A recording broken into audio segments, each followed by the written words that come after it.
ਸਤਿ ਸ੍ਰੀ ਅਕਾਲ। ਤੁਸੀਂ ਦੇਖ ਰਹੇ ਹੋ ਤਖਤ ਪੰਜਾਬ। ਮੈਂ ਹਾਂ ਤੁਹਾਡੇ ਨਾਲ ਸੁਖਵਿੰਦਰ ਸਿੰਘ। ਮੇਰੇ ਨਾਲ ਉੱਗੇ ਸਿੱਖ ਵਿਦਵਾਨ ਪ੍ਰੋਫੈਸਰ ਸੁਖਦਿਆਲ ਸਿੰਘ ਮੌਜੂਦ ਨੇ। ਸਵਾਗਤ ਹੈ ਪ੍ਰੋਫੈਸਰ ਸਾਹਿਬ ਤੁਹਾਡਾ। ਬਹੁਤ ਬਹੁਤ ਧੰਨਵਾਦ ਜੀ ਤੁਹਾਡਾ ਸੁਖਵਿੰਦਰ ਜੀ। ਬਹੁਤ ਸ਼ੁਕਰੀਆ ਪ੍ਰੋਫੈਸਰ ਸਾਹਿਬ। ਸਿੱਖ ਮਸਲਿਆਂ ਨੂੰ ਲੈ ਕੇ ਜਾਂ ਅਕਾਲੀ ਦਲ ਨੂੰ ਲੈ ਕੇ ਤੁਸੀਂ ਪਹਿਲਾਂ ਵੀ ਬਹੁਤ ਚਿੰਤਤ ਰਹਿੰਦੇ ਹੋ, ਕਿਉਂਕਿ ਤੁਸੀਂ ਵੀ ਟਕਸਾਲੀ ਅਕਾਲੀ ਹੋ, ਬਹੁਤ ਲੰਬੇ ਸਮੇਂ ਤੋਂ ਅਕਾਲੀ ਦਲ ਦੇ ਇਤਿਹਾਸ ਨਾਲ ਜੁੜੇ ਹੋ। ਅੱਜ ਜਦੋਂ ਅਕਾਲੀ ਦਲ ਦੇ ਹਾਲਾਤ ਮੌਜੂਦਾ ਦੇਖਦੇ ਆ, ਮਨਪ੍ਰੀਤ ਸਿੰਘ ਇਆਲੀ ਅਕਾਲੀ ਦਲ ਦੇ ਐਮਐਲਏ ਦਾਖਾ ਹਲਕੇ ਤੋਂ, ਜਿਨ੍ਹਾਂ ਨੇ ਕਿਹਾ ਕਿ ਰਾਸ਼ਟਰਪਤੀ ਦੀ ਉਮੀਦਵਾਰ ਦੀ ਚੋਣ ਦੇ ਲਈ ਮੈਂ ਆਪਣੀ ਵੋਟ ਨਹੀਂ ਕਰਾਂਗਾ। ਉਹਨਾਂ ਨੇ ਵੋਟ ਕੀਤੀ ਵੀ ਨਹੀਂ, ਕਿਸੇ ਨੂੰ ਵੀ ਨਹੀਂ ਕੀਤੀ, ਕਾਂਗਰਸ ਨੂੰ ਵੀ ਨਹੀਂ ਕੀਤੀ ਤੇ ਭਾਜਪਾ ਨੂੰ ਵੀ ਨਹੀਂ ਕੀਤੀ। ਇਹਦੇ ਦੌਰਾਨ ਉਹਨਾਂ ਨੇ ਇੱਕ ਵੀਡੀਓ ਜਿਹੜੀ ਜਾਰੀ ਕਰਕੇ ਆਪਣੇ ਵੱਲੋਂ ਨਾਰਾਜ਼ਗੀ ਵੀ ਜ਼ਾਹਰ ਕੀਤੀ ਹੈ ਕਿ ਸਾਡੀ ਜਿਹੜੀ ਲੀਡਰਸ਼ਿਪ ਹੈ ਅਕਾਲੀ ਦਲ ਦਾ, ਬਾਦਲ ਪਰਿਵਾਰ ਸਿੱਧਾ ਕਹਿ ਸਕਦੇ ਆ ਕਿ ਉਹਨਾਂ ਨੇ ਕਿਸੇ ਨੂੰ ਪੁੱਛਿਆ ਨਹੀਂ। ਤੁਸੀਂ ਸੁਣਿਆ ਹੋਣਾ ਉਹਨਾਂ ਦੇ ਸ਼ਬਦਾਂ ਨੂੰ, ਤੁਸੀਂ ਕਿਸ ਤਰ੍ਹਾਂ ਦੇਖਦੇ ਹੋ, ਉਹਨਾਂ ਦੀ ਵੇਦਨਾ ਨੂੰ ਕਿੱਦਾਂ ਦੇਖਦੇ ਹੋ? ਸੁਖਵਿੰਦਰ ਜੀ, ਆਪਾਂ ਕਾਫੀ ਸਮੇਂ ਤੋਂ ਅਕਾਲੀ ਦਲ ਬਾਰੇ ਤੇ ਇਹ ਅਕਾਲੀ ਰਾਜਨੀਤੀ ਬਾਰੇ ਗੱਲਾਂ ਬਾਤਾਂ ਕਰਦੇ ਆ ਰਹੇ ਹਾਂ। ਆਪਾਂ ਨੇ ਸਭ ਤੋਂ ਪਹਿਲਾਂ ਜਿਹੜੀ ਇੰਟਰਵਿਊ ਕੀਤੀ ਸੀ, ਤੁਸੀਂ ਸਵਾਲ ਕੀਤਾ ਸੀ ਕਿ ਅਕਾਲੀ ਦਲ ਦੀ ਲੀਡਰਸ਼ਿਪ ਨੂੰ ਰੀਪਲੇਸ ਕਰਨ ਵਾਲੀ ਕੋਈ ਲੀਡਰਸ਼ਿਪ ਪੈਦਾ ਹੋ ਸਕਦੀ ਹੈ। ਤੁਹਾਨੂੰ ਯਾਦ ਹੋਏਗਾ ਮੈਂ ਤੁਹਾਨੂੰ ਕਿਹਾ ਸੀ ਕਿ ਜ਼ਰੂਰ ਪੈਦਾ ਹੋਏਗੀ, ਪੈਦਾ ਹੋਵੇਗੀ, ਜ਼ਰੂਰ ਪੈਦਾ ਹੋਏਗੀ, ਇਹ ਨਿਸ਼ਚਾ ਰੱਖੋ।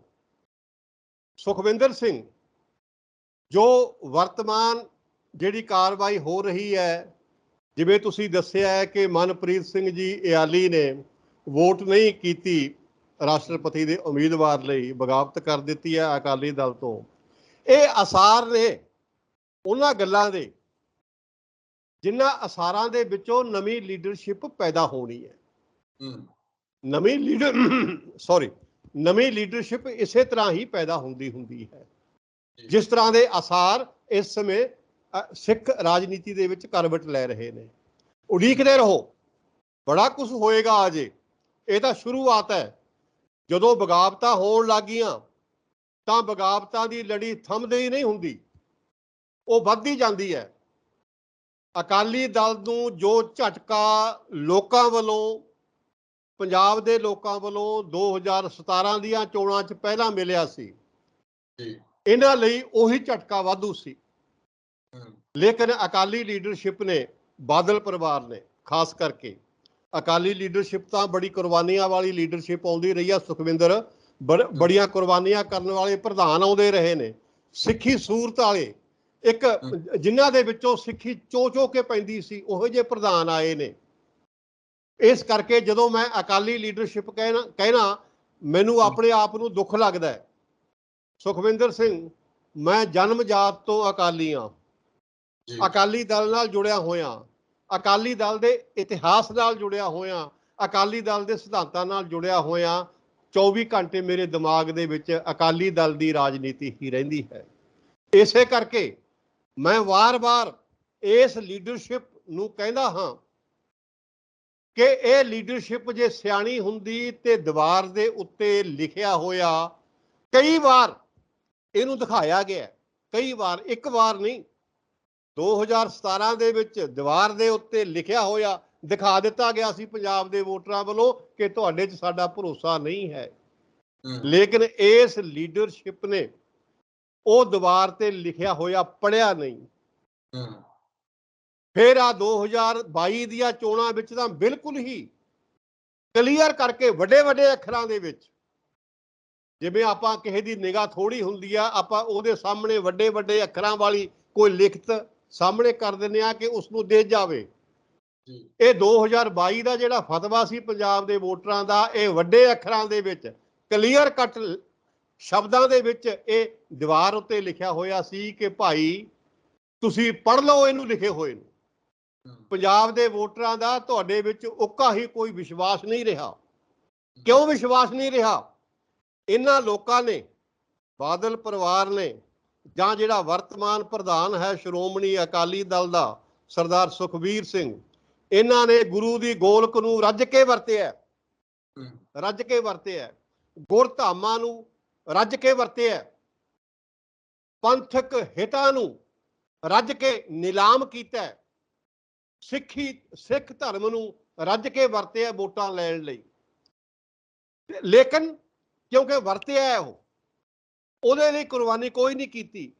ਅਨੇਕਾਂ ਮੌਕੇ ਆਏ ਸੀ ਜਦੋਂ ਪੰਥਕ ਹਿੱਤ ਮੰਗ ਕਰਦੇ ਸੀ ਕੁਰਬਾਨੀ ਦੀ, ਕੁਰਬਾਨੀ ਇਹਨਾਂ ਨੇ ਕੋਈ ਨਹੀਂ ਕੀਤੀ, ਵਰਤਿਆ ਹੀ ਵਰਤਿਆ ਹੈ। ਇਸ ਕਰਕੇ ਪੰਥ ਨੇ ਇਸ ਲੀਡਰਸ਼ਿਪ ਨੂੰ ਆਪਣੇ ਨੱਕੋ ਮੂੰਹੋਂ ਬਿਲਕੁਲ ਲਾ ਦਿੱਤਾ ਹੈ। ਔਰ ਇਹ ਲੀਡਰਸ਼ਿਪ ਮੈਨੂੰ ਕਹਿੰਦਿਆਂ ਖੁਦ ਨੂੰ ਸ਼ਰਮ ਆਉਂਦੀ ਹੈ, ਇਤਨੀ ਢੀਠ ਹੈ ਕਿ ਅਜੇ ਵੀ ਇਹ ਲਿਖਿਆ ਹੋਇਆ ਪੜ੍ਹ ਨਹੀਂ ਰਹੀ, ਪੜ੍ਹਨ ਦੀ ਕੋਸ਼ਿਸ਼ ਹੀ ਨਹੀਂ ਕਰ ਰਹੀ। ਮੈਨੂੰ ਹੈਰਾਨੀ ਹੁੰਦੀ ਹੈ ਕਿ ਇੰਨੇ ਕਲੀਅਰ ਕੱਟ ਸ਼ਬਦਾਂ ਦੇ ਵਿੱਚ ਜੇ ਤੁਹਾਨੂੰ ਕੋਈ ਲਿਖ ਕੇ ਸਾਹਮਣੇ ਕਰਦਾ ਹੈ, ਤੁਹਾਨੂੰ ਤਾਂ ਬਿਨਾਂ ਪੁੱਛੇ ਹੀ ਮਤਲਬ ਅਸਤੀਫਾ ਦੇ ਦੇਣਾ ਚਾਹੀਦਾ ਹੈ, ਸਭ ਕੁਝ ਛੱਡ ਦੇਣਾ ਚਾਹੀਦਾ ਹੈ। ਤੁਹਾਨੂੰ ਤਾਂ ਵਾਰ-ਵਾਰ ਸਿੱਖ ਕੌਮ ਕਹਿ ਰਹੀ ਹੈ ਛੱਡੋ ਭਾਈ ਛੱਡੋ, ਤੁਹਾਡੇ 'ਤੇ ਸਾਡਾ ਵਿਸ਼ਵਾਸ ਨਹੀਂ ਹੈ। ਅਖੀਰ ਨੂੰ ਤੁਹਾਡੀ ਹੀ ਪਾਰਟੀ ਦੇ ਇੱਕ ਜਿੱਤੇ ਹੋਏ ਅਕਾਲੀ ਐਮਐਲਏ ਨੇ, ਜਿੱਤੇ ਹੋਏ ਅਕਾਲੀ ਐਮਐਲਏ ਨੇ, ਹਾਰੇ ਹੋਏ ਨੇਤਾ ਨੇ ਨਹੀਂ। ਮਨਪ੍ਰੀਤ ਸਿੰਘ ਇਆਲੀ ਜਿੱਤਿਆ ਹੋਇਆ ਅਕਾਲੀ ਮੈਂਬਰ ਹੈ, ਵਿਧਾਨ ਸਭਾ ਦਾ ਐਮਐਲਏ ਹੈ। ਉਹਨੇ ਅਖੀਰ ਨੂੰ ਬਗਾਵਤ ਕੀਤੀ। ਕੀ ਕਹਿ ਕੇ ਬਗਾਵਤ ਕੀਤੀ? ਦੇਖੋ ਕਿੰਨੇ ਵਧੀਆ ਸ਼ਬਦ ਵਰਤੇ ਨੇ ਉਸ ਨੌਜਵਾਨ ਅਕਾਲੀ ਨੇਤਾ ਨੇ ਕਿ ਰਾਸ਼ਟਰਪਤੀ ਦੀ ਚੋਣ ਵਿੱਚ ਵੋਟਾਂ ਪਾਉਣ ਲਈ ਕਿ ਕਿਹਨੂੰ ਵੋਟ ਪਾਈ ਜਾਵੇ, ਨਾ ਸਾਡੀ ਲੀਡਰਸ਼ਿਪ ਨੇ ਸਾਡੇ ਨਾਲ ਸਲਾਹ ਕੀਤੀ ਹੈ। ਉਹਨੇ ਇਹੀ ਬੋਲਿਆ ਨਾ ਮਨਪ੍ਰੀਤ ਸਿੰਘ ਇਆਲੀ ਨੇ ਆਪਣੀ ਇੰਟਰਵਿਊ ਦੇ ਵਿੱਚ, ਸਾਡੀ ਲੀਡਰਸ਼ਿਪ ਨੇ ਸਾਨੂੰ ਪੁੱਛਿਆ ਹੀ ਨਹੀਂ। ਕਮਾਲ ਦੀ ਗੱਲ ਹੈ। ਉਹ ਲੀਡਰਸ਼ਿਪ ਨੂੰ ਪੁੱਛੇ ਕੋਈ, ਤੁਹਾਡੇ ਕੋਲੇ ਲੈ ਦੇ ਕੇ 2.5 ਟੋਟਰੂ ਨੇ ਐਮਐਲਏਆਂ ਦੇ, ਤੁਸੀਂ ਉਹਨਾਂ 2.5 ਟੋਟਰੂਆਂ ਨਾਲ ਵੀ ਸਲਾਹ ਨਹੀਂ ਕਰਦੇ। ਭਲੇ ਮਾਨਸੋ, ਇਤਨੀ ਡਿਕਟੇਟਰਸ਼ਿਪ ਹੈ ਤੁਹਾਡੇ ਵਿੱਚ। ਇਹੀ ਜਮਹੂਰੀਅਤ ਹੈ। ਘੱਟੋ ਘੱਟ ਉਹਨਾਂ 3 ਮੈਂਬਰਾਂ ਨੂੰ ਪੁੱਛ ਤਾਂ ਲਓ ਕਿ ਤੁਹਾਡੀ ਕੀ ਰਾਏ ਹੈ, ਤੁਸੀਂ ਕਿਹਨੂੰ ਵੋਟ ਪਾਉਣਾ ਚਾਹੁੰਦੇ ਹੋ ਜਾਂ ਕਿਹਨੂੰ ਨਹੀਂ ਪਾਉਣਾ ਚਾਹੁੰਦੇ। ਉਹਨਾਂ ਨਾਲ ਕੋਈ ਸਲਾਹ ਨਹੀਂ ਕੀਤੀ ਗਈ। ਔਰ ਫਿਰ ਉਸ ਪਾਰਟੀ ਦੇ ਉਮੀਦਵਾਰ ਨੂੰ ਸ਼੍ਰੋਮਣੀ ਅਕਾਲੀ ਦਲ ਨੇ ਬਿਨਾਂ ਪੰਥ ਨੂੰ ਪੁੱਛੇ, ਬਿਨਾਂ ਸਿੱਖਾਂ ਨੂੰ ਪੁੱਛੇ, ਬਿਨਾਂ ਸਲਾਹ ਲਏ ਕਿਸੇ ਦੀ, ਅਕਾਲੀ ਦਲ ਦੀ ਵਰਕਿੰਗ ਕਮੇਟੀ ਦੀ ਵੀ ਸਰੇਆਮ ਕੋਈ ਸਲਾਹ ਨਹੀਂ ਲਈ ਗਈ। ਮੈਨੂੰ ਕੋਈ ਪਤਾ ਨਹੀਂ ਕਿ ਕਦੇ ਇਹਨਾਂ ਨੇ ਵਰਕਿੰਗ ਕਮੇਟੀ ਦੀ ਮੀਟਿੰਗ ਬੁਲਾ ਕੇ ਉਹਦੇ ਕੋਲੋਂ ਸਲਾਹ ਮੰਗੀ ਹੋਵੇ, ਕੋਈ ਅੰਦਰੋਂ ਗਤੀ ਭਾਵੇਂ ਕਰ ਲਈ ਹੋਵੇ ਇਹਨਾਂ ਨੇ, ਕੋਈ ਸਰਬੱਤ। ਵੈਸੇ ਤਾਂ ਇਹਨੂੰ ਬਹੁਤ ਵੱਡੀ ਕਾਨਫਰੰਸ ਕਰਕੇ ਸਿੱਖਾਂ ਕੋਲੋਂ ਸਲਾਹ ਲੈਣ ਦੀ ਜ਼ਰੂਰਤ ਸੀ ਕਿ ਦੱਸੋ ਇਸ ਵਾਰੀ ਕਿਹੜੇ ਉਮੀਦਵਾਰ ਨੂੰ ਆਪਾਂ ਵੋਟ ਪਾਈਏ, ਭਾਵੇਂ ਆਪਣੇ ਕੋਲੇ ਵੋਟਾਂ ਘੱਟ ਨੇ ਭਾਵੇਂ ਵੱਧ ਨੇ, ਚਲੋ ਇਹ ਤਾਂ ਸਮੇਂ ਦੀ ਗੱਲ ਹੁੰਦੀ ਹੈ।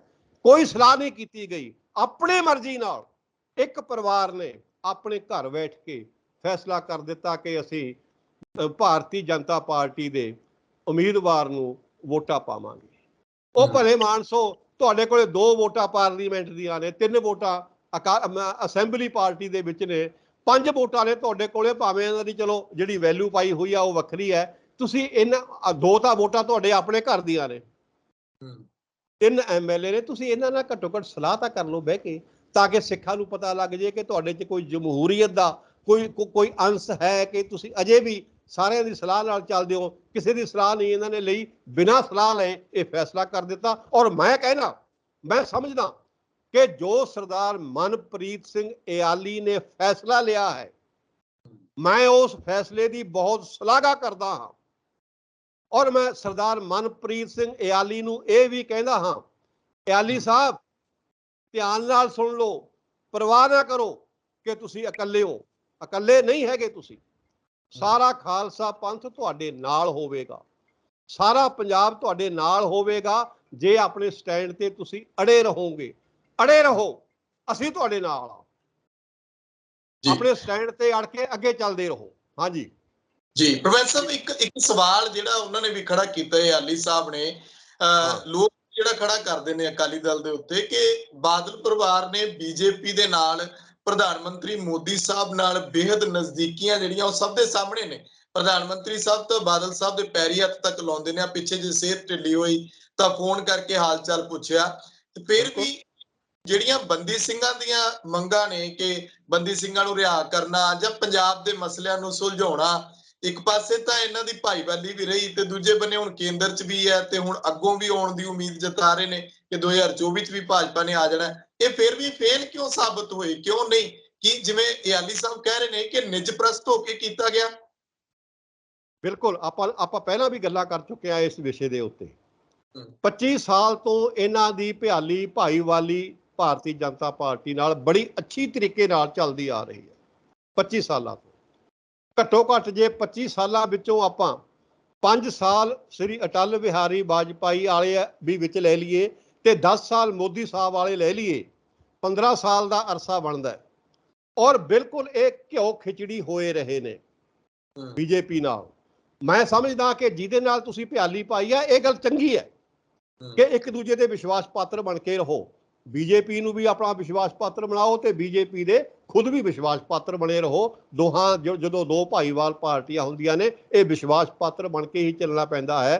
ਪਰ ਬੜੇ ਅਫਸੋਸ ਦੀ ਗੱਲ ਹੈ ਪੰਜਾਬ ਦਾ ਕੋਈ ਇੱਕ ਮਸਲਾ ਨਹੀਂ ਸੀ, ਕੋਈ ਦੋ ਮਸਲੇ ਨਹੀਂ ਸੀ, ਪੰਥ ਦਾ ਕੋਈ ਇੱਕ ਮਸਲਾ ਨਹੀਂ ਸੀ, ਕੋਈ ਦੋ ਮਸਲੇ ਨਹੀਂ ਸੀ, ਅਨੇਕਾਂ ਮਸਲੇ ਸੀ।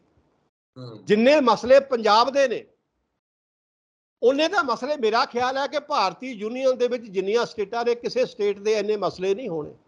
ਔਰ ਜਿੰਨੇ ਮਸਲੇ ਅਜੇ ਵੀ ਸਿੱਖ ਮਸਲੇ ਖੜੇ ਨੇ ਜਿਨ੍ਹਾਂ ਦਾ ਕੋਈ ਹੱਲ ਨਹੀਂ ਹੋਇਆ ਤੇ ਉਹ ਕਿਸੇ ਮਸਲੇ ਨੂੰ ਇਹਨਾਂ ਨੇ ਭਾਰਤੀ ਜਨਤਾ ਪਾਰਟੀ ਦੀ ਸਰਕਾਰ ਕੋਲੋਂ ਮੋਦੀ ਸਾਹਿਬ ਕੋਲੋਂ ਅਟਲ ਬਿਹਾਰੀ ਵਾਜਪਾਈ ਕੋਲੋਂ ਇਹਨਾਂ ਨੇ ਕਿਸੇ ਮਸਲੇ ਨੂੰ ਹੱਲ ਨਹੀਂ ਕਰਵਾਇਆ। ਮੋਟੇ-ਮੋਟੇ 3 ਮਸਲਿਆਂ ਦੀ ਮੈਂ ਗੱਲ ਕਰਾਂਗਾ ਤੁਹਾਡੇ ਸਾਹਮਣੇ ਮੋਟੇ-ਮੋਟੇ। ਜੀ ਚੰਡੀਗੜ੍ਹ ਦਾ ਮਸਲਾ ਇਮੀਡੀਏਟਲੀ ਧਿਆਨ ਦੀ ਮੰਗ ਕਰਦਾ ਸੀ ਹਰ ਸਮੇਂ। ਮਤਲਬ ਤੁਰੰਤ ਚੰਡੀਗੜ੍ਹ ਦੇ ਮਸਲੇ ਨੂੰ 1966 ਤੋਂ ਲੈ ਕੇ ਟਾਲਿਆ ਜਾਂਦਾ ਆ ਰਿਹਾ ਹੈ। ਚੰਡੀਗੜ੍ਹ ਮਸਲੇ ਬਾਰੇ ਇਹਨਾਂ ਨੇ ਬੀਜੇਪੀ ਦੀ ਸਰਕਾਰ ਨਾਲ ਕੋਈ ਗੱਲ ਨਹੀਂ ਕੀਤੀ। ਆਪਾਂ ਪਹਿਲਾਂ ਵੀ ਗੱਲ ਕਰ ਚੁੱਕੇ ਹਾਂ ਕਿ ਜੇ ਤੁਸੀਂ ਗੱਲ ਕੀਤੀ ਹੈ ਕੋਈ ਚੰਡੀਗੜ੍ਹ ਦਾ ਮਸਲਾ ਹੱਲ ਕਰਨ ਲਈ ਉਹ ਸਾਹਮਣੇ ਰੱਖੋ ਲੋਕਾਂ ਦੇ ਕਿ ਅਸੀਂ ਇੰਨੀ ਵਾਰ ਪ੍ਰਧਾਨ ਮੰਤਰੀ ਅੱਗੇ ਜਾਂ ਕੇਂਦਰੀ ਸਰਕਾਰ ਅੱਗੇ ਚੰਡੀਗੜ੍ਹ ਦਾ ਮਸਲਾ ਰੱਖ ਚੁੱਕੇ ਹਾਂ ਲੇਕਿਨ ਸਾਨੂੰ ਕੋਈ ਹਾਂ ਨਹੀਂ ਕੀਤੀ।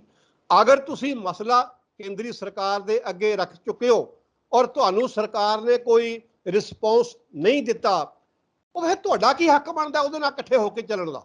ਫਿਰ ਖਹਿੜਾ ਛੱਡੋ ਉਹਦਾ, ਫਿਰ ਸਵਾਲ ਹੀ ਨਹੀਂ ਪੈਦਾ ਹੁੰਦਾ, ਫਿਰ ਖਹਿੜਾ ਛੱਡੋ।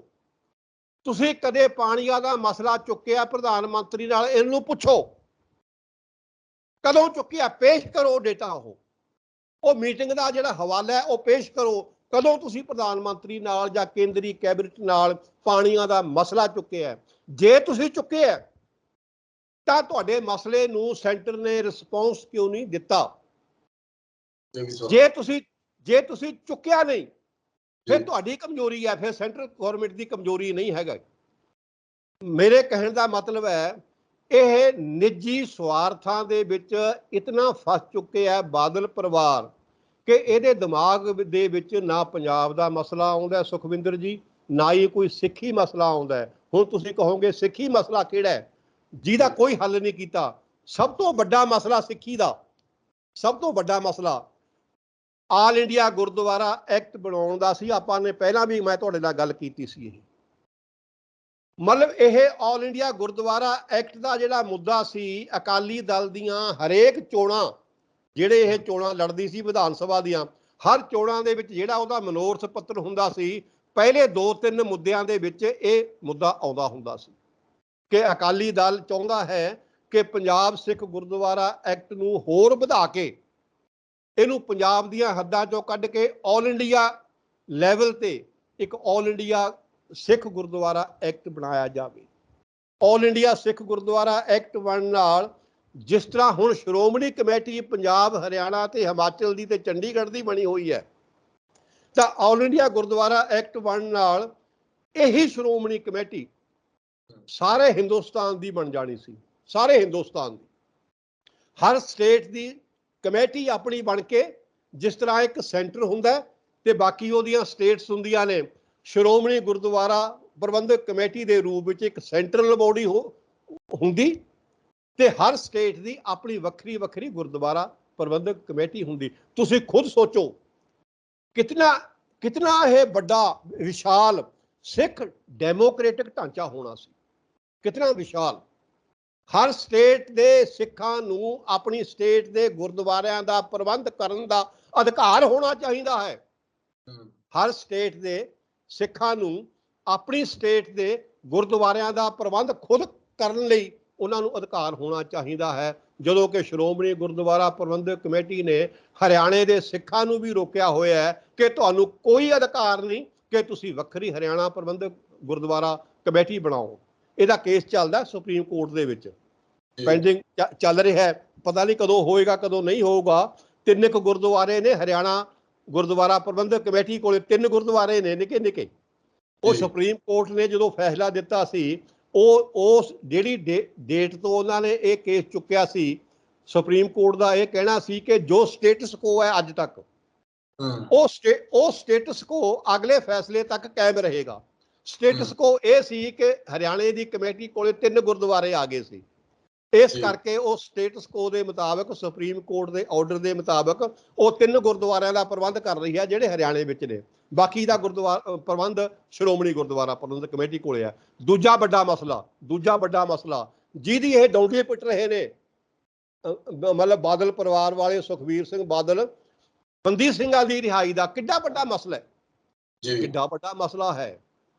2017 ਤੋਂ ਲੈ ਕੇ 2022 ਤੱਕ ਉਹ 5 ਸਾਲ ਇਹਨਾਂ ਦੇ ਹਾਰੇ ਹੋਇਆਂ ਦੇ ਲੰਘ ਗਏ। ਪਹਿਲਾਂ ਇਹ 10 ਸਾਲ ਹਕੂਮਤ ਕਰਕੇ ਗਏ ਨੇ। ਉਦੋਂ ਪਹਿਲਾਂ ਵੀ ਇਹਨਾਂ ਨੇ 5 ਸਾਲ ਪੂਰੀ ਅਟਲ ਬਿਹਾਰੀ ਵਾਜਪਾਈ ਦੇ ਅੱਗੇ ਮਤਲਬ ਹੁੰਦਿਆਂ ਹਕੂਮਤ ਕੀਤੀ ਹੈ। ਇੱਕ ਵਾਰ ਵੀ ਕਿਸੇ ਬੰਦੀ ਸਿੰਘ ਦੀ ਰਿਹਾਈ ਦਾ ਮਸਲਾ ਨਹੀਂ ਚੁੱਕਿਆ, ਇੱਕ ਵਾਰ ਵੀ। ਉਹੀ ਗੱਲ ਫੇਰ ਆਉਂਦੀ ਹੈ, ਜੇ ਚੁੱਕਿਆ ਤਾਂ ਤੁਹਾਡੀ ਗੱਲ ਮੰਨੀ ਕਿਉਂ ਨਹੀਂ ਗਈ? ਜੇ ਨਹੀਂ ਚੁੱਕਿਆ, ਤੁਹਾਡਾ ਕੀ ਅਧਿਕਾਰ ਬਣਦਾ ਹੈ ਕਿ ਤੁਸੀਂ ਹਾਰਨ ਤੋਂ ਪਿੱਛੋਂ ਇਸ ਮੁੱਦੇ ਨੂੰ ਚੁੱਕਦੇ ਹੋ? ਤੁਸੀਂ ਕਿਉਂ ਨਹੀਂ ਚੁੱਕਿਆ ਜੀ? ਆਪਣੀ ਗਲਤੀ ਮੰਨੋ ਪਹਿਲਾਂ। ਸਿੱਖ ਪੰਥ ਦੇ ਸਾਹਮਣੇ ਖੜ ਕੇ ਸ੍ਰੀ ਅਕਾਲ ਤਖਤ ਸਾਹਿਬ ਦੇ ਹਜ਼ੂਰ ਪੇਸ਼ ਹੋ ਕੇ ਪਹਿਲਾਂ ਆਪਣੀ ਗਲਤੀ ਮੰਨੋ ਕਿ ਅਸੀਂ ਆਪਣੇ ਕਾਰਜਕਾਲ ਦੇ ਸਮੇਂ ਆਹ ਮੁੱਦੇ ਨਹੀਂ ਚੁੱਕ ਸਕੇ, ਜਾਂ ਇਹਨਾਂ ਮੁੱਦਿਆਂ ਬਾਰੇ ਅਸੀਂ ਕੋਈ ਫੈਸਲਾ ਨਹੀਂ ਲੈ ਸਕੇ, ਜਾਂ ਅਸੀਂ ਜਿੱਥੇ ਸਿੱਖ ਇਨਸਾਫ ਚਾਹੀਦਾ ਸੀ ਗੁਰੂ ਗ੍ਰੰਥ ਸਾਹਿਬ ਦੀ ਬੇਅਦਬੀ ਦਾ, ਉਹ ਅਸੀਂ ਪੂਰਾ ਨਹੀਂ ਕਰ ਸਕੇ। ਸਾਨੂੰ ਮਾਫ ਕਰ ਦਿਓ ਜੀ, ਸਾਨੂੰ ਮਾਫ ਕਰ ਦਿਓ।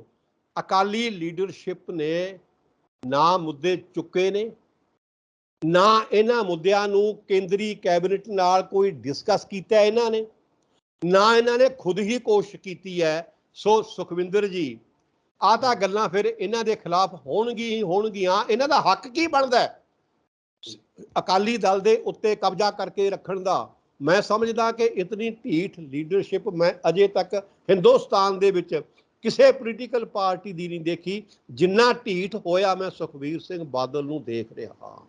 ਸੰਗਰੂਰ ਦੀ ਤਾਜੀ ਉਪਚੋਣ ਹੋ ਕੇ ਹਟੀ ਆ, ਤਾਜੀ ਪਾਰਲੀਮੈਂਟ ਦੀ। ਸ਼੍ਰੋਮਣੀ ਇਹ ਜਿਹੜੀ ਸੰਗਰੂਰ ਦੀ ਸੀਟ ਸੀ, ਤੁਸੀਂ ਥੋੜਾ ਜਿਹਾ ਪਿਛੋਕੜ ਵੱਲ ਝਾਤ ਮਾਰਿਓ, ਸੰਗਰੂਰ ਦੀ ਸੀਟ ਦੇ ਵਿੱਚ 65% ਤੋਂ ਵੀ ਉੱਪਰ ਸਿੱਖ ਵੋਟ ਹੈ। 65% ਤੋਂ ਵੀ, ਉਹਦੇ ਵਿੱਚ ਵੱਡੀ ਗਿਣਤੀ ਕਿਸਾਨੀ ਵੋਟ ਦੀ ਹੈ। ਕਿਸਾਨੀ ਦੇ ਵਿੱਚ 90% ਸਿੱਖ ਕਿਸਾਨੀ ਹੈ। ਮਤਲਬ ਸੰਗਰੂਰ ਦੀ ਜਿਹੜੀ ਸੀਟ ਸੀ, ਪੱਕੀ ਅਕਾਲੀ ਸੀਟ ਮੰਨੀ ਜਾਂਦੀ ਸੀ, ਲੇਕਿਨ ਉਸ ਅਕਾਲੀ ਪਿਛੋਕੜ ਵਾਲੀ ਸੀਟ ਤੋਂ ਸ਼੍ਰੋਮਣੀ ਅਕਾਲੀ ਦਲ ਦੇ ਉਮੀਦਵਾਰ ਦੀ ਜ਼ਮਾਨਤ ਜ਼ਬਤ ਹੋ ਗਈ। ਕਮਾਲ ਦੀ ਗੱਲ ਹੈ, ਕਿੰਨੀ ਬੇਸ਼ਰਮੀ ਭਰੀ ਮਤਲਬ ਇਹ ਗੱਲ ਹੈ। ਲੇਕਿਨ ਇਸ ਲੀਡਰਸ਼ਿਪ ਨੇ ਭੋਰਾ ਵੀ ਬੇਸ਼ਰਮੀ ਮਹਿਸੂਸ ਨਹੀਂ ਕੀਤੀ ਔਰ ਅਸਤੀਫਾ ਨਹੀਂ ਦਿੱਤਾ ਜੀ। ਹਾਂਜੀ, ਮੈਂ ਥੋੜਾ ਜਿਹਾ ਨਾਲ ਹੀ ਇੱਕ ਗੱਲ ਹੋਰ ਕਹਿ ਦਿਆਂ ਜੀ। ਅਕਾਲੀ ਦਲ ਦੀ ਕੋਰ ਕਮੇਟੀ ਦਾ ਵੀ ਫੈਸਲਾ ਆ ਚੁੱਕਿਆ ਹੈ। ਅਕਾਲੀ ਦਲ ਦੀ ਕੋਰ ਕਮੇਟੀ ਦਾ ਅਈਆਂ ਜਿਹੀਆਂ ਗੱਲਾਂ ਸਾਹਮਣੇ ਆ ਚੁੱਕੀਆਂ ਨੇ ਸੁਖਵਿੰਦਰ, ਜਿਨ੍ਹਾਂ ਨੂੰ ਇਤਿਹਾਸ ਦੇ ਵਿੱਚ ਤੁਸੀਂ ਦੇਖਿਓ। ਜਦੋਂ ਇਤਿਹਾਸ ਲਿਖਿਆ ਜਾਊਗਾ, ਮੈਂ ਖੁਦ ਵੀ ਇਤਿਹਾਸ ਲਿਖਿਆ, ਮੈਂ ਇਸ ਸਮੇਂ ਸ਼੍ਰੋਮਣੀ ਅਕਾਲੀ ਦਲ ਦਾ ਇਤਿਹਾਸ ਲਿਖ ਰਿਹਾ। ਮੈਂ 24 ਘੰਟੇ ਹੀ ਮੇਰਾ ਦਿਮਾਗ ਸ਼੍ਰੋਮਣੀ ਅਕਾਲੀ ਦਲ ਦੇ ਇਤਿਹਾਸ ਵਿੱਚ ਮਤਲਬ ਬਿਜੀ ਰਹਿੰਦਾ ਹੈ। ਮੈਂ ਤੁਹਾਨੂੰ ਇਸ ਕਰਕੇ ਦੱਸ ਰਿਹਾ, ਇਹ ਜਿਹੜੀ ਕੋਰ ਕਮੇਟੀ ਦੇ ਫੈਸਲੇ ਨੇ, ਆ ਜਿਹੜਾ ਮਨਪ੍ਰੀਤ ਸਿੰਘ ਇਆਲੀ ਦਾ ਫੈਸਲਾ ਹੈ, ਜਦੋਂ ਕੋਈ ਇਤਿਹਾਸ ਲਿਖੇਗਾ ਉਸ ਇਤਿਹਾਸ ਦੇ ਵਿੱਚ ਇਹਨਾਂ ਫੈਸਲਿਆਂ ਨੂੰ ਬਹੁਤ ਵੱਡੀ ਥਾਂ ਮਿਲੇਗੀ। ਔਰ ਸ਼੍ਰੋਮਣੀ ਅਕਾਲੀ ਦਲ ਦੀ ਲੀਡਰਸ਼ਿਪ ਨੂੰ ਨਿੰਦਿਆ ਜਾਵੇਗਾ ਹਰੇਕ ਹਿਸਟੋਰੀਅਨ ਵੱਲੋਂ ਕਿ ਇਸ ਲੀਡਰਸ਼ਿਪ ਨੇ ਨਾ ਕੋਰ ਕਮੇਟੀ ਦੇ ਫੈਸਲੇ ਨੂੰ ਮੰਨਿਆ ਹੈ, ਨਾ ਮਨਪ੍ਰੀਤ ਸਿੰਘ ਇਆਲੀ ਦੇ ਕਹਿਣ ਮੁਤਾਬਕ ਉਹਦੇ ਨਾਲ ਸਲਾਹ ਕੀਤੀ ਹੈ ਕਿ ਕਿਹਨੂੰ ਵੋਟ ਪਾਈ ਜਾਵੇ, ਕਿਹਨੂੰ ਨਾ ਵੋਟ ਪਾਈ ਜਾਵੇ। ਕੋਰ ਕਮੇਟੀ ਦਾ ਫੈਸਲਾ ਐਸਾ ਹੁੰਦਾ ਹੈ ਜਿਹਨੂੰ ਮੰਨਣਾ ਬਹੁਤ ਜ਼ਰੂਰੀ ਹੈ। ਔਰ ਸ਼੍ਰੋਮਣੀ ਅਕਾਲੀ ਦਲ ਦੇ ਪ੍ਰਧਾਨ ਵੱਲੋਂ ਹੀ ਇਹ ਕੋਰ ਕਮੇਟੀ ਬਣਾਈ ਗਈ ਸੀ, ਇਹ ਯਾਦ ਰੱਖਿਆ ਜਾਵੇ। ਕੋਰ ਕਮੇਟੀ ਸ਼੍ਰੋਮਣੀ ਅਕਾਲੀ ਦਲ ਦੇ ਪ੍ਰਧਾਨ ਵੱਲੋਂ ਹੀ ਬਣਾਈ ਗਈ ਸੀ ਔਰ ਇਸੇ ਕੋਰ ਕਮੇਟੀ ਨੇ ਫੈਸਲਾ ਦਿੱਤਾ ਹੈ ਕਿ ਅਸੀਂ ਬੜਾ ਸੋਚ ਵਿਚਾਰ ਕੇ ਫੈਸਲਾ ਕੀਤਾ ਹੈ ਕਿ ਅਕਾਲੀ ਦਲ ਦੇ ਪ੍ਰਧਾਨ ਸਰਦਾਰ ਸੁਖਬੀਰ ਸਿੰਘ ਬਾਦਲ ਨੂੰ ਅਸਤੀਫਾ ਦੇ ਦੇਣਾ ਚਾਹੀਦਾ ਹੈ। ਔਰ ਸੁਖਬੀਰ ਸਿੰਘ ਬਾਦਲ ਨੇ ਇਸ ਅਸਤੀਫੇ ਨੂੰ ਟਾਲਣ ਵਾਸਤੇ ਇੰਨੀਆਂ ਲਿਚ ਗੜੀਚੀਆਂ ਖਾਧੀਆਂ ਨੇ। ਲਿਚ ਗੜੀਚੀ ਇੱਕ ਐਸਾ ਸ਼ਬਦ ਹੈ ਜਿਹਨੂੰ ਕੋਈ ਬੜਾ ਚੰਗਾ ਨਹੀਂ ਸਮਝਿਆ ਜਾਂਦਾ। ਕਦੇ ਇੱਧਰ ਛਾਲ ਮਾਰਨੀ, ਕਦੇ ਇੱਧਰ ਛਾਲ ਮਾਰਨੀ, ਕਦੇ ਥੱਲੇ ਲੁਕ ਜਾਣਾ, ਕਦੇ ਉੱਪਰ ਲੁਕ ਜਾਣਾ। ਇਹ ਇੱਕ ਜਾਨਵਰ ਦੀਆਂ ਕਾਰਵਾਈਆਂ ਹੁੰਦੀਆਂ ਨੇ, ਲਿਚ ਗੜੀਚੀਆਂ ਖਾਣੀਆਂ। ਉਹ ਬਚਣ ਦੀ ਕੋਸ਼ਿਸ਼ ਕਰਦਾ ਹੈ। ਤੁਸੀਂ ਦੇਖੋਗੇ ਸ਼ਿਕਾਰੀ ਕੁੱਤਿਆਂ ਦੇ ਸਾਹਮਣੇ ਜਦੋਂ ਸਾਹਾ ਭੱਜਦਾ ਹੁੰਦਾ ਹੈ, ਸਹੇ ਦਾ ਸ਼ਿਕਾਰ ਦੇਖਿਆ ਨਾ ਕਿਤੇ ਹੁੰਦਾ, ਸਹੇ ਦਾ ਸ਼ਿਕਾਰ। ਜੀ। ਸਾਹਾ ਮਾਰਚੂਜਾ ਜਾਨਵਰ ਹੈ ਜੀ। ਸ਼ਿਕਾਰੀ ਕੁੱਤੇ ਬਹੁਤ ਤਕੜੇ ਹੁੰਦੇ ਨੇ। ਤੁਸੀਂ ਕਦੇ ਉਹਦਾ ਸ਼ਿਕਾਰ ਹੁੰਦਾ ਦੇਖਿਓ, ਉਹ ਉਹਨੂੰ ਛੇਤੀ ਹੀ ਉਹਦੇ ਨਾਲ ਰਲ ਜਾਂਦੇ ਨੇ, ਸਹੇ ਨਾਲ। ਸਹੇ ਕੋਲੇ ਇੱਕੋ ਤਰੀਕਾ ਹੁੰਦਾ ਹੈ ਲਿਚ ਗੜੀਚੀਆਂ ਖਾਣ ਦਾ।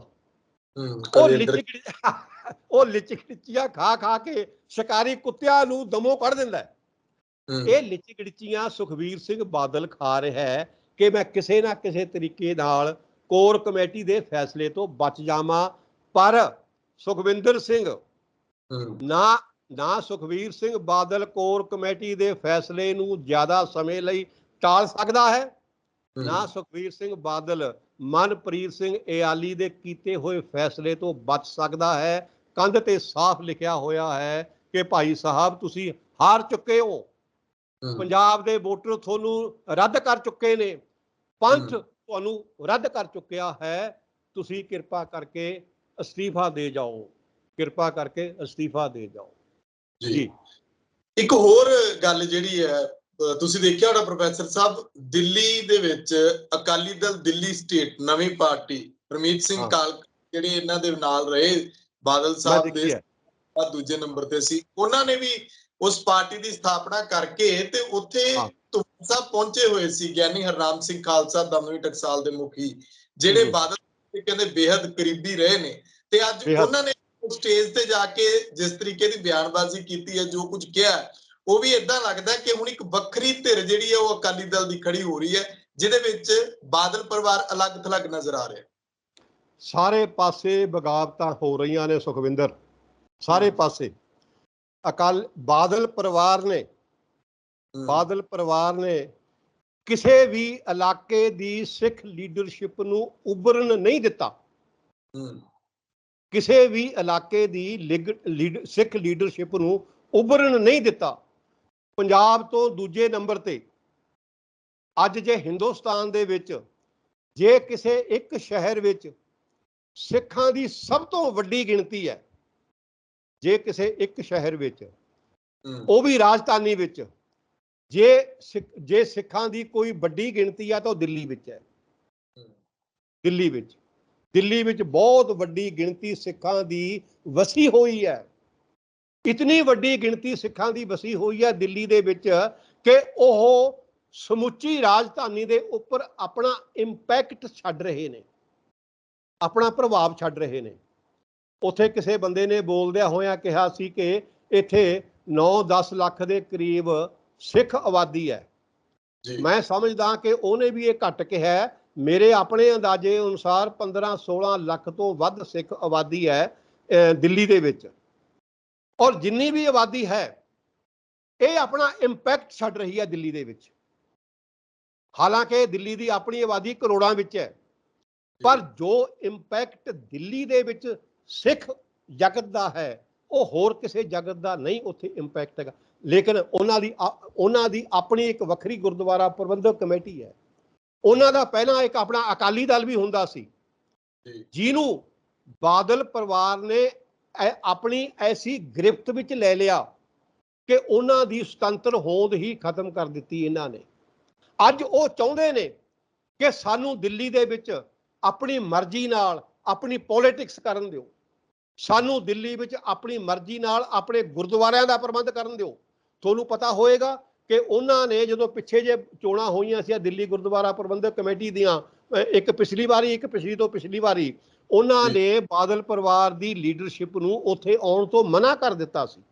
ਜੀ ਜੀ ਜੀ, ਤੁਸੀਂ ਸੁਣਿਆ ਹੋਊਗਾ। ਤੁਸੀਂ ਮੈਨੂੰ ਵੈਸੇ ਹੀ ਪਤਾ ਹੈ ਕਿਉਂਕਿ ਮੈਂ ਸਾਰਾ ਕੁਝ ਉਹਨਾਂ ਨਾਲ ਇਨ ਟੱਚ ਰਿਹਾ ਕਿ ਉਹਨਾਂ ਨੇ ਬਾਦਲ ਪਰਿਵਾਰ ਦੀ ਲੀਡਰਸ਼ਿਪ ਨੂੰ ਉੱਥੇ ਪ੍ਰਚਾਰ ਕਰਨ ਤੋਂ ਮਨਾ ਕੀਤਾ ਹੋਇਆ ਸੀ। ਮਤਲਬ ਇਸ ਹੱਦ ਤੱਕ ਦਿੱਲੀ ਦੇ ਸਿੱਖਾਂ ਦੇ ਮਨੋਂ ਲੈ ਗਏ ਸੀ। ਪਰ ਇਹਨਾਂ ਨੇ ਆਪਣੀ ਇਸ ਜ਼ੋਰ ਨਾਲ ਕਿ ਸਾਡੇ ਕੋਲੇ ਹਕੂਮਤ ਹੈ, ਸਾਡੇ ਕੋਲੇ ਸ਼੍ਰੋਮਣੀ ਗੁਰਦੁਆਰਾ ਪ੍ਰਬੰਧਕ ਕਮੇਟੀ ਹੈ, ਦਿੱਲੀ ਕਮੇਟੀ ਨੂੰ ਵੀ ਇਹਨਾਂ ਨੇ ਆਪਣੀ ਗ੍ਰਿਫਤ ਵਿੱਚ ਲੈ ਕੇ ਰੱਖਿਆ, ਦਿੱਲੀ ਦੇ ਅਕਾਲੀ ਦਲ ਨੂੰ ਵੀ ਆਪਣੀ ਗ੍ਰਿਫਤ ਵਿੱਚ ਲੈ ਕੇ ਰੱਖਿਆ। ਇਵੇਂ ਜਿਵੇਂ ਇਹਨਾਂ ਨੇ ਹਰਿਆਣੇ ਦੇ ਸਿੱਖਾਂ ਦੀ ਲੀਡਰਸ਼ਿਪ ਨੂੰ ਨਹੀਂ ਉੱਭਰਨ ਦਿੱਤਾ, ਇਵੇਂ ਜਿਵੇਂ ਕਿਸੇ ਵੀ ਸਟੇਟ ਦੇ ਸਿੱਖ ਲੀਡਰ ਨੂੰ ਇਹਨਾਂ ਨੇ ਲੀਡਰਸ਼ਿਪ ਨੂੰ ਨਹੀਂ ਉੱਭਰਨ ਦਿੱਤਾ। ਇਹ ਬਹੁਤ ਮਾੜੀ ਗੱਲ ਹੈ ਤੇ ਹਰ ਸਟੇਟ ਦੇ ਸਿੱਖਾਂ ਨੂੰ ਅਧਿਕਾਰ ਹੋਣਾ ਚਾਹੀਦਾ ਹੈ ਆਪਣੇ ਕਿਸਮ ਦੇ, ਆਪਣੇ ਸਟੇਟ ਦੀ ਰਾਜਧਾਨੀ ਦੇ ਰਾਜਨੀਤੀ ਦੇ ਵਿੱਚ ਉਹ ਖੁਦ ਸੁਤੰਤਰ ਹੋਣ, ਆਪਣੇ ਗੁਰਦੁਆਰਿਆਂ ਦਾ ਪ੍ਰਬੰਧ ਕਰਨ ਦੇ ਵਿੱਚ ਉਹ ਖੁਦ ਸੁਤੰਤਰ ਹੋਣ। ਜੀ ਮੇਰਾ ਆਖਰੀ ਸਵਾਲ ਹੈ ਪ੍ਰੋਫੈਸਰ ਸਾਹਿਬ, ਇੱਕ ਤਾਂ ਆਪਾਂ ਗੱਲ ਕਰ ਰਹੇ ਸੀ ਕਿ ਗਿਆਨੀ ਹਰਨਾਮ ਸਿੰਘ ਹੋਰਾਂ ਦਾ ਉਸ ਪਾਸੇ ਜਾਣਾ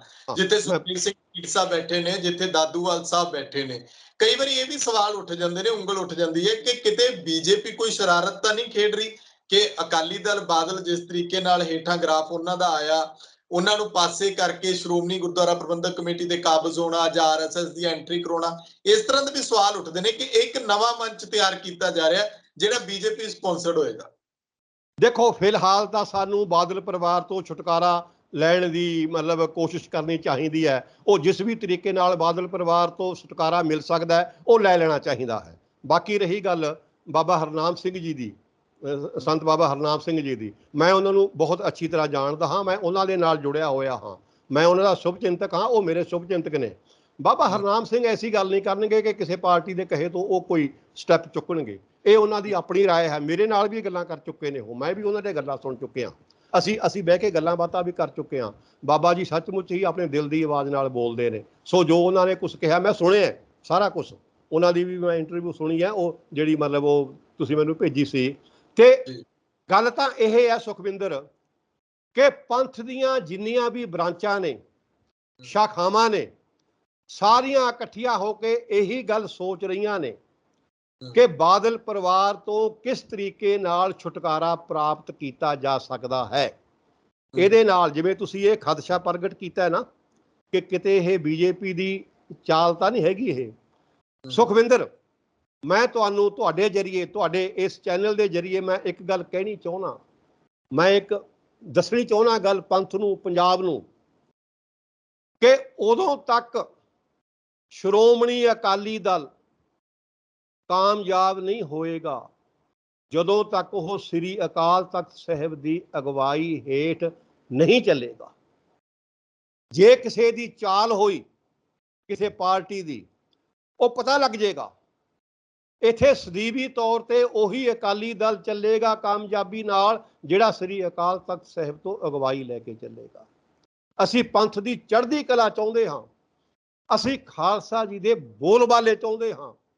ਪੰਥ ਦੀ ਚੜ੍ਹਦੀ ਕਲਾ, ਖਾਲਸਾ ਜੀ ਦੇ ਬੋਲਬਾਲੇ ਤਾਂ ਹੀ ਹੋਣਗੇ ਜੇ ਅਸੀਂ ਕੇਵਲ ਤੇ ਕੇਵਲ ਸ੍ਰੀ ਅਕਾਲ ਤਖਤ ਸਾਹਿਬ ਜੀ ਦੀ ਅਗਵਾਈ ਹੇਠ ਚੱਲਾਂਗੇ।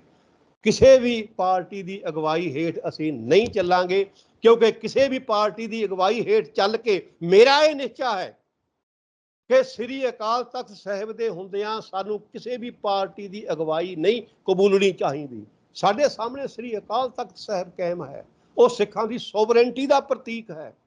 ਜਦੋਂ ਤੱਕ ਅਕਾਲ ਤਖਤ ਸਾਹਿਬ ਕਾਇਮ ਹੈ ਸੁਖਵਿੰਦਰ, ਸਾਡੀ ਸੋਵਰੇਨਟੀ ਕਾਇਮ ਹੈ। ਭੁੱਲ ਜੋ ਰਾਜ ਭਾਗ ਨੂੰ, ਅਕਾਲ ਤਖਤ ਸਾਹਿਬ ਜੇ ਕਾਇਮ ਹੈ ਸਾਡੀ ਸੋਵਰੇਨਟੀ ਕਾਇਮ ਹੈ। ਅਕਾਲ ਤਖਤ ਸਾਹਿਬ ਜੇ ਕਾਇਮ ਹੈ ਸਾਡਾ ਰਾਜ ਵੀ ਕਾਇਮ ਹੈ। ਆ ਜਿਹੜੇ ਰਾਜ ਭਾਗ ਨੇ ਨਾ, ਇਹ ਤਾਂ ਨੌਕਰੀਆਂ ਨੇ, ਨੌਕਰੀਆਂ ਚਾਕਰੀਆਂ ਨੇ, ਇਹਨਾਂ ਦੀ ਕੋਈ ਵੀ ਅਹਿਮੀਅਤ ਨਹੀਂ ਹੈ ਸ੍ਰੀ ਅਕਾਲ ਤਖਤ ਸਾਹਿਬ ਦੇ ਸਾਹਮਣੇ। ਪੰਥ ਇਹ ਤੋਂ ਬਹੁਤ ਵੱਡਾ ਹੈ। ਜਦੋਂ ਅਸੀਂ ਖਾਲਸਾ ਜੀ ਦੇ ਬੋਲਬਾਲੇ ਕਹਿੰਦੇ ਹਾਂ, ਇਹ ਗੱਲਾਂ ਸਮਝਣ ਵਾਲੀਆਂ ਨੇ। ਖਾਲਸਾ ਜੀ ਦੇ ਬੋਲਬਾਲੇ ਦਾ ਮਤਲਬ ਇਹ ਨਹੀਂ ਕਿ ਅਸੀਂ ਵਜ਼ੀਰੀਆਂ ਲੈਣੀਆਂ ਨੇ।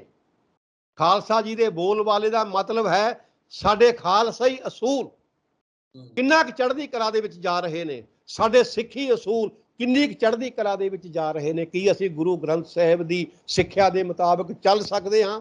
ਕੀ ਅਸੀਂ ਖਾਲਸਾ ਪੰਥ ਦੀਆਂ ਰਵਾਇਤਾਂ ਦੇ ਮੁਤਾਬਕ ਚੱਲ ਰਹੇ ਹਾਂ? ਜੇ ਚੱਲ ਰਹੇ ਹਾਂ, ਉਹੀ ਖਾਲਸਾ ਜੀ ਦੇ ਬੋਲਬਾਲੇ ਦਾ ਮੀਨਿੰਗ ਹੈ ਜੀ। ਪ੍ਰੋਫੈਸਰ ਮੇਰੇ ਧਿਆਨ 'ਚ ਇੱਕ ਹੋਰ ਸਵਾਲ ਆਇਆ ਕਿ ਜਦੋਂ ਤੁਸੀਂ ਸ੍ਰੀ ਅਕਾਲ ਤਖਤ ਸਾਹਿਬ ਦੀ ਅਗਵਾਈ ਦੀ ਗੱਲ ਕਰਦੇ ਹੋ, ਪਿਛਲੇ ਦਿਨਾਂ 'ਚ ਇਹ ਵੀ ਚਰਚਾ 'ਚ ਕਿ ਸਾਰੇ ਅਕਾਲੀ ਦਲ ਭੰਗ ਕਰ ਦਿਓ ਤੇ ਅਕਾਲ ਤਖਤ ਸਾਹਿਬ ਦੀ ਰਹਿਨੁਮਾਈ ਹੇਠਾਂ ਆ ਜਾਓ ਤੇ ਆਪਾਂ ਨਵੀਂ ਲੀਡਰਸ਼ਿਪ ਚੁਣੀਏ। ਪਰ ਕੀ ਇਹ ਸਭ ਕੁਝ ਸਰਬੱਤ ਖਾਲਸਾ ਵਰਗੇ ਕੁਝ ਇਕੱਠ ਦੀ ਮੰਗ ਕਰਦਾ ਹੈ? ਤੇ ਉਹਦੇ ਵਿੱਚੋਂ ਲੀਡਰ ਦੀ ਚੋਣ ਜਿਹੜੀ ਆ ਉਹ ਕਿਸ ਢੰਗ ਨਾਲ ਹੋਣੀ ਚਾਹੀਦੀ ਹੈ? ਇਹ ਨਾ ਹੋਵੇ ਕਿ ਆਪਾਂ ਇੱਕ ਤੋਂ ਪੱਲਾ ਛਡਾਈਏ ਤੇ ਦੂਜਾ ਪੱਲਾ ਇਹੋ ਜਿਹਾ ਫੜਿਆ ਜਾਏ ਕਿ ਮੁੜ ਕੇ ਛਡਾਉਣਾ ਔਖਾ ਹੋ ਜਾਏ। ਦੇਖੋ ਸੁਖਵਿੰਦਰ, ਸ੍ਰੀ ਅਕਾਲ ਤਖਤ ਸਾਹਿਬ ਨਾਲ ਸਰਬੱਤ ਖਾਲਸੇ ਦੀ ਸੰਸਥਾ ਵੀ ਜੁੜੀ ਹੋਈ ਹੈ। ਇਹ ਨਾ ਸਮਝੋ ਕਿ ਸਰਬੱਤ ਖਾਲਸੇ ਦੀ ਸੰਸਥਾ ਨੂੰ ਅਪਣਾ ਕੇ ਤੁਸੀਂ ਕਿਸੇ ਹੋਰ ਪਾਸੇ ਚਲੇ ਜਾਓਗੇ। ਨਹੀਂ, ਤੁਹਾਡੀਆਂ ਅਸਫਲਤਾਵਾਂ ਜਿਹੜੀਆਂ ਤੁਹਾਡੀਆਂ ਇਹ ਫੇਲਿਅਰਜ਼ ਹੋ ਰਹੀਆਂ ਨੇ, ਉਹ ਇਸੇ ਕਰਕੇ ਹੀ ਹੋ ਰਹੀਆਂ ਨੇ ਕਿ ਤੁਸੀਂ ਪੰਥਕ ਸੰਸਥਾਵਾਂ ਨੂੰ ਛੱਡ ਚੁੱਕੇ ਹੋ। ਪੰਥਕ ਸੰਸਥਾਵਾਂ ਦੇ ਵਿੱਚ ਸ੍ਰੀ ਅਕਾਲ ਤਖਤ ਸਾਹਿਬ, ਸਰਬੱਤ ਖਾਲਸਾ ਅਤੇ ਗੁਰਮਤਾ ਇਹਨਾਂ ਦੇ ਵਿੱਚ ਆਉਂਦਾ ਹੈ। ਇਹ ਪੰਥਕ ਸੰਸਥਾਵਾਂ ਨੇ। ਇਹ ਪੰਥਕ ਸੰਸਥਾਵਾਂ ਦੇ ਲੜ ਲੱਗੇ ਬਗੈਰ ਤੁਹਾਨੂੰ ਕੁਝ ਵੀ ਹਾਸਲ ਨਹੀਂ ਹੋਣਾ।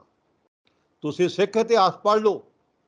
ਜਦੋਂ ਵੀ ਖਾਲਸਾ ਪੰਥ ਨੇ ਸਿੱਖ ਇਤਿਹਾਸ ਦੇ ਵਿੱਚ ਕੁਝ ਹਾਸਲ ਕੀਤਾ ਹੈ, ਸ੍ਰੀ ਅਕਾਲ ਤਖਤ ਸਾਹਿਬ ਤੋਂ ਅਗਵਾਈ ਲੈ ਕੇ ਕੀਤਾ ਹੈ, ਸਰਬੱਤ ਖਾਲਸਾ ਤੋਂ ਅਗਵਾਈ ਲੈ ਕੇ ਕੀਤਾ ਹੈ, ਗੁਰਮਤੇ ਤੋਂ ਅਗਵਾਈ ਲੈ ਕੇ ਕੀਤਾ ਹੈ। ਸੋ ਤੁਸੀਂ ਇਹ ਨਾ ਸੋਚੋ ਕਿ ਅਸੀਂ ਅੱਜ ਜੇ ਕਿਸੇ ਔਕੜ 'ਚ ਫਸੇ ਹੋਏ ਹਾਂ, ਅਸੀਂ ਕਿਤੇ ਸਰਬੱਤ ਖਾਲਸਾ ਸਮਾਗਮਾਂ ਵਿੱਚ ਪੈ ਕੇ ਕਿਸੇ ਹੋਰ ਔਕੜ ਵਿੱਚ ਤਾਂ ਨਹੀਂ ਨਾ ਫਸ ਜਾਵਾਂਗੇ। ਇਹ ਅਸੀਂ ਤਾਂ ਕਹਿੰਦੇ ਹਾਂ, ਇਸ ਲੀਡਰਸ਼ਿਪ ਨੇ ਸਾਡੇ ਮਨਾਂ ਦੇ ਵਿੱਚੋਂ ਸਰਬੱਤ ਖਾਲਸਾ ਸਮਾਗਮਾਂ ਨੂੰ ਉੱਕਾ ਹੀ ਭੁਲਾ ਦਿੱਤਾ ਹੈ।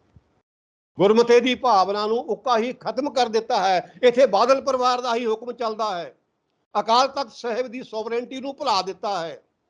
ਇਹ ਕਹਿ ਤਾਂ ਰਹੇ ਨੇ 24 ਘੰਟੇ। ਆ ਜਿਹੜੇ ਲੋਕ ਕਹਿੰਦੇ ਨੇ ਨਾ ਕਿ ਸਾਰੇ ਅਕਾਲੀ ਦਲਾਂ ਦੇ ਲੀਡਰਾਂ ਦੇ ਜਿਹੜੇ ਅਸਤੀਫੇ ਨੇ ਉਹ ਸ੍ਰੀ ਅਕਾਲ ਤਖਤ ਤੇ ਪਹੁੰਚਾ ਦਿੱਤੇ ਜਾਣ। ਅਕਾਲ ਤਖਤ ਕੀ ਕਰੂਗਾ ਜੀ ਇਹਨਾਂ ਅਸਤੀਫਿਆਂ ਨੂੰ?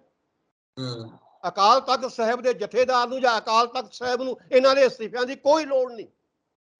ਸਾਰੇ ਜਿਹੜੇ ਪੰਥ ਦੇ ਧੜੇ ਨੇ ਉਹ ਸਿਰ ਜੋੜ ਕੇ ਸ੍ਰੀ ਅਕਾਲ ਤਖਤ ਸਾਹਿਬ ਤੇ ਇਕੱਠੇ ਹੋ ਕੇ ਬੈਠਣ ਔਰ ਗੁਰੂ ਗ੍ਰੰਥ ਸਾਹਿਬ ਦੀ ਹਜ਼ੂਰੀ ਵਿੱਚ ਆਪਣੇ ਧੜੇ ਖਤਮ ਕਰਕੇ ਅਕਾਲ ਪੁਰਖ ਨੂੰ ਹਾਜ਼ਰ ਨਾਜ਼ਰ ਸਮਝ ਕੇ ਗੁਰਮਤਾ ਕਰਨ।